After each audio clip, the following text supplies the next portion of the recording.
विद्यार्थी मित्रो नमस्कार. आपल्या पाठ्यपुस्तकातील वेग वशता या पहिल्याच गद्याला आज आपण सुरुवात करणार आहोत. या भागामध्ये आपण फक्त अभिवाचन आणि पाठाचा परिचय करून देण्याचा प्रयत्न केलेला आहे.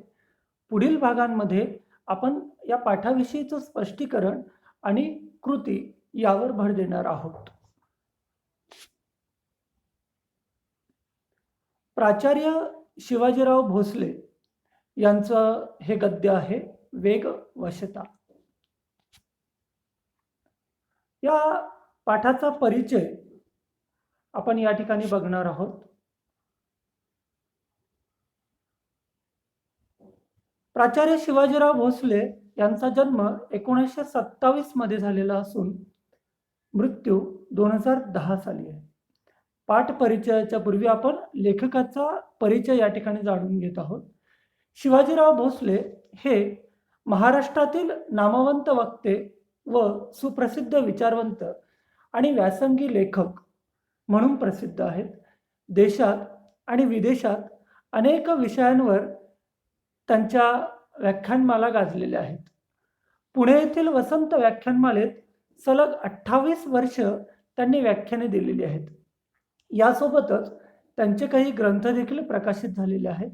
कथा वक्तृत्वाची जागर खंड 1 व 2, जीवन वेद, दीपस्तंभ, देशोदेशीचे दार्शनिक, मुक्तिगाथा महामानवाची, यक्ष प्रश्न, हितगोष्टी इत्यादी ग्रंथलेखन त्यांनी केलेलं आहे. प्राचार्य शिवाजीराव भोसले हे डॉक्टर बाबासाहेब आंबेडकर मराठवाडा विद्यापीठाचे माजी कुलगुरू होते. त्यांच्या एकूणच कार्यकर्तृत्वाचा गौरव म्हणून राजर्षी शाहू महाराज पुरस्कार कोल्हापूर आणि श्रीमंत मालोजीराव स्मृती पुरस्कार फलटण अशा अनेक पुरस्कारांनी त्यांना सन्मानित करण्यात आलेला आहे. प्राचार्य शिवाजीराव भोसले यांचा परिचय समजून घेतल्यानंतर आपण या पाठामध्ये नेमकं काय दडलेलं आहे याविषयी जाणून घेणार आहोत. या वैचारिक गद्यामध्ये लेखकाने अतिवेगाच्या आहारी गेलेल्या माणसाच्या विकृतीवर नेमकेपणाने बोट ठेवले आहे. वेळ आणि श्रम वाचवण्यासाठी वाहनाची गरज लेखकालाही पटते, मात्र गरज नसताना खोट्या प्रतिष्ठेपायी कर्ज काढून वाहन खरेदी करण्याच्या वर्तमानकालीन मानसिकतेवर लेखकाने प्रकाश टाकला आहे. महानगरात, शहरात ठराविक वेळेत अनेक ठिकाणी पोचून कामे करावी लागतात. हे खरे असले तरी नको तितक्या वेगाने वाहने चालवून लोक अपघातांना निमंत्रण देताना दिसतात. याचे लेखकाला वैषम्य वाटते. वेळ वाचवण्यासाठी माणसे वाहने वापरतात, परंतु वाचलेला वेळ पुन्हा वाहन चालवण्यात घालवतात तेव्हा वाहने माणसांवर स्वार होतात, अशी मार्मिक टिप्पणी लेखक या पाठामध्ये करताना दिसतात. वेगाला वश केलं पाहिजे, वेगाला कुठेतरी आवर घातला पाहिजे, या संदर्भामध्ये लेखकाने या पाठात विवेचन केलेलं आहे. अफाट वेगाने वाहने चालवण्याच्या प्रवृत्तीमुळे वाहन चालकाच्या शरीर मनावर अनावश्यक ताण निर्माण होतो. त्यामुळे स्वत्व आणि स्वास्थ्य हिरावून घेणारा अनैसर्गिक वेग कमी करण्याबाबत लेखक शेवटी स्पष्ट इशारा देतात. म्हणजे बघा, अलीकडच्या काळामध्ये आजची जी तरुण पिढी आहे ही 120च्या पुढे, 100च्या पुढे वेगाने गाडी चालवत असते. तर कुठेतरी याला मर्यादा घातली पाहिजे. समकालीन जी जीवनशैली आहे ती वेगवान आहे आणि त्यामध्ये तुमच्या समोरच्या स्लाइडमध्ये तुम्हाला दिसत असेल की त्यामुळे माणूस आपलं स्वास्थ्य हरवून बसलेला आहे. हे ज्या घोड्यांच्या रेसचं हे जे चित्र आहे, हे चित्र आपल्याला हेच सुचवते की आजच्या जीवनामध्ये प्रत्येक वेळेला माणूस जी घोडदौड करतो आहे ती बऱ्याच वेळा अनाठायी ठरत असते.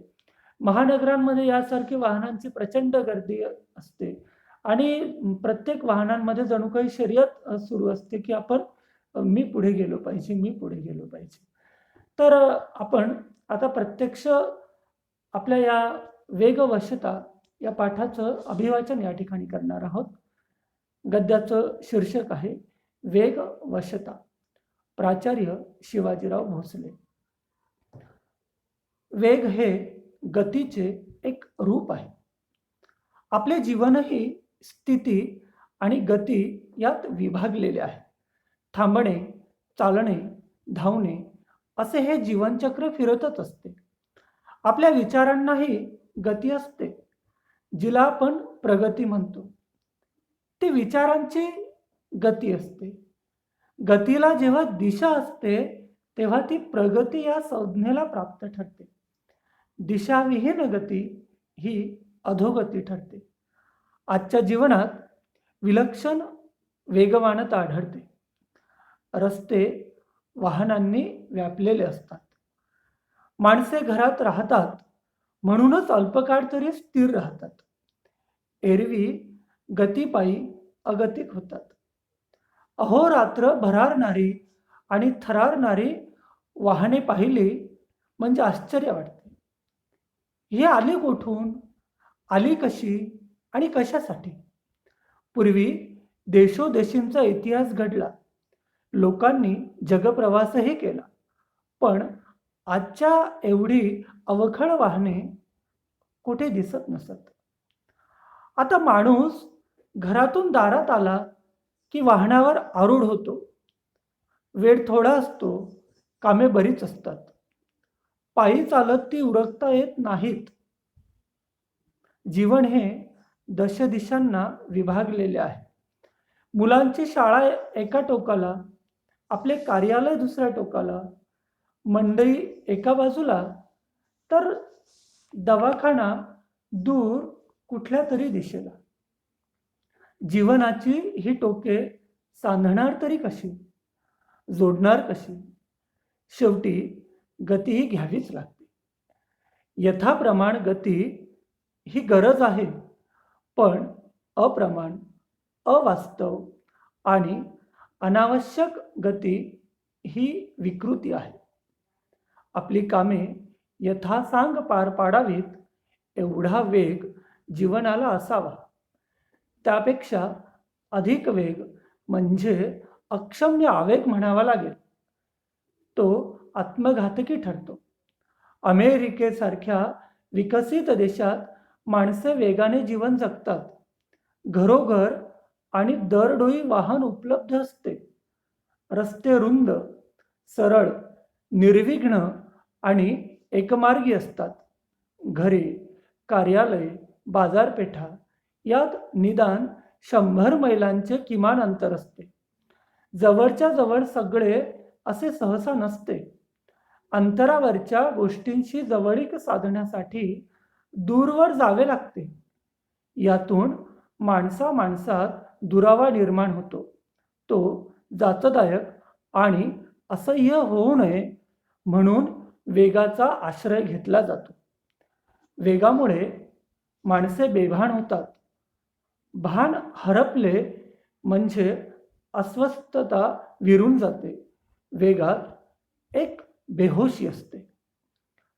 भारतीयांनी अमेरिकन जीवनशैली पत्करण्याचे कारण नाही. आपल्याकडे अंतरे कमी आहेत, माणसे खूप आहेत, कामे फारशी नाहीत. जीवनाची टोके सहज सांधता येतात. थोडी त्वरा करावी लागते, पण भरधाव वेगाने अंतर काटावे अशी स्थिती नसते. मुंबईसारखे विस्तीर्ण नगर गाड्यांनी सांधलेले असते. गाड्या रुळावरून चालतात, त्यात भरकटणे फारसे नसते. गाडीत चढले म्हणजे माणसांचे धावणे थांबते. खरी अडचण असते ती रस्त्यावरून येणाऱ्या जाणाऱ्या 2 आणि 4 चाकी वाहनांची. त्यांचा वेग मर्यादित ठेवला तर ती साधने म्हणून उपयोगी पडतात. वेळ आणि श्रम वाचवण्यासाठी त्यांचा उपयोग होतो. पण अनेकदा असे घडते की वाचलेला वेळ घालवावा कसा हे कळेनासे होते आणि मग तो घालवण्यासाठी पुन्हा माणसे वाहनांच्या आहारी जातात. आरंभी माणसे वाहनांवर स्वार होतात, मग वाहने माणसांवर स्वार होतात. कामापुरते आणि कामासाठी वाहन आणि आटोक्यात राहील एवढाच वेग हे तंत्र अनुसरले तर जीवन अर्थपूर्ण होईल. आपले जीवन अधिक प्रमाणात आपल्या वाट्याला यावे, ते कृतार्थतेने जगता अनुभवता यावे, त्यासाठी उसंत लाभावी म्हणून वाहनांचा वापर करायला हवा. प्रत्यक्षात घडते ते वेगळे. इतरांशी मानसिक स्पर्धा करण्यासाठी, आपल्या ऐश्वर्याचे प्रदर्शन घडविण्यासाठी गरज नसताना कर्ज काढून वाहने खरेदी करणारी माणसे समाजात आढळतात. कोणतेही महत्त्वाचे काम नसताना पत्नीला मागच्या बाजूला बसवून आधुनिक दुचाकीने सहज फेरफटका मारून आले म्हणजे अनेकांना बरे वाटते. पण आहेच वाहन तर 4-6 मैलांवरचे एखादे निसर्गरम्य स्थान किंवा मंदिर पाहण्यासाठी माणसे का जात नाहीत? एखादा लक्ष्मी रोड, महात्मा गांधी मार्ग किंवा जंगली महाराज रस्ताच का पसंत केला जातो? देहू, आळंदी, सिंहगड, बनेश्वर, वाडीकडचे रस्ते का दिसत नाहीत? वाई, सातारा, फलटण, कराड अशा गावी वाहनांची एवढी निकड आहे का? शेतमळ्यात जायचे असेल तर तातडीचा भाग म्हणून कधीतरी वाहन लागेल. आपले राहणे गावाबाहेर होत असेल तर वाहनांचा उपयोग होईल. पण सहज आणि सुखाने येणे जाणे सोडून वेगाने एडझारा कशासाठी घालावायच्या? आहेच गाडी तर मारूया चक्कर, अशी भावना बाळगून रस्त्यांवर अडचणी निर्माण करणारे रसिक संख्येने वाढत चालले आहेत. वाहन हे वेळ वाचवण्यासाठी असते, ते वेळ घालवण्यासाठी नसते. त्याचा वेग बेताचा असणे अगत्याचे असते. माणसे चालू आणि पळू शकतात, पण रस्त्याने कोणी चालण्याऐवजी पळू लागला तर त्याचे कौतुक करावे का? अपेक्षित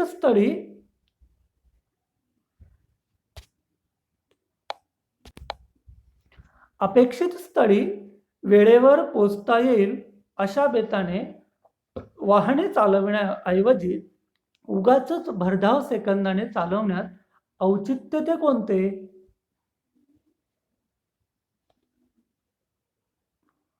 वाहनाचा वेग वाढला म्हणजे त्याच्यावरचा ताबा कमी होतो. पुढचे वाहन मागे टाकून पुढे जाण्याच्या हव्यासामुळे अनेक अपघात होतात. रात्रीच्या वेळी विलक्षण वेगाने धावणारी गाडी ही रातराणी म्हटली जाते. रात्री भरधाव वेगाने प्रवास करून पार पाडावीत एवढी महत्त्वाची कामे दरवेळी असतात का? वाहनाचा वेग अनिवार्य झाला तर चित्ताची व्यग्रता वाढते. डोळ्यांवर, मनावर, शरीरावर ताण पडतो. शरीरभर अनावश्यक स्पंदने निर्माण होतात. हादरे बसून मज्जातंतू आणि मणके कमकुवत होतात. कमरेची आणि पाठीची दुखणी ही वाहनधारकांची व्यथा असते.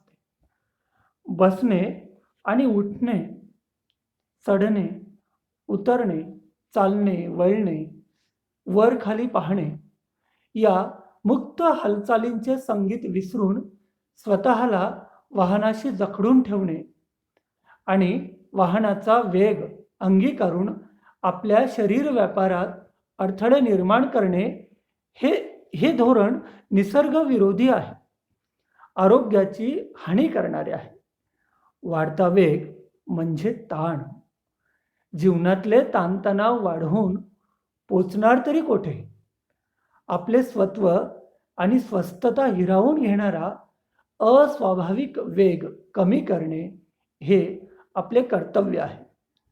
उगाच भावविवश होऊन वेगवश होऊ नये. अनाठायी वेगामुळे पोचण्यापूर्वीच अंत होण्याची शक्यता वाढते. अनाठायी वेगामुळे पोचण्यापूर्वीच अंत होण्याची शक्यता वाढते. जागर खंड 2. धन्यवाद. या भागामध्ये आपण लेखक परिचय, पाठ परिचय, या पाठाची वैशिष्ट्ये आणि या गद्याचे अभिवाचन बघितले आहे. ते ऐकलेले आहे, श्रवण केले आहे. पुढील भागामध्ये आपण या गद्यावर आधारित काही कृती या ठिकाणी सोडवून घेणार आहोत. म्हणून वेग वश्यता भाग 2 या भागाला भेट देणे आवश्यक आहे. आपल्या पाठ्यपुस्तकाच्या संपूर्ण आकलनासाठी माझ्या अक्षर मुद्रा या यूट्यूब चॅनलला नक्की भेट द्या. चॅनल लाईक करा, सबस्क्राईब करा. धन्यवाद.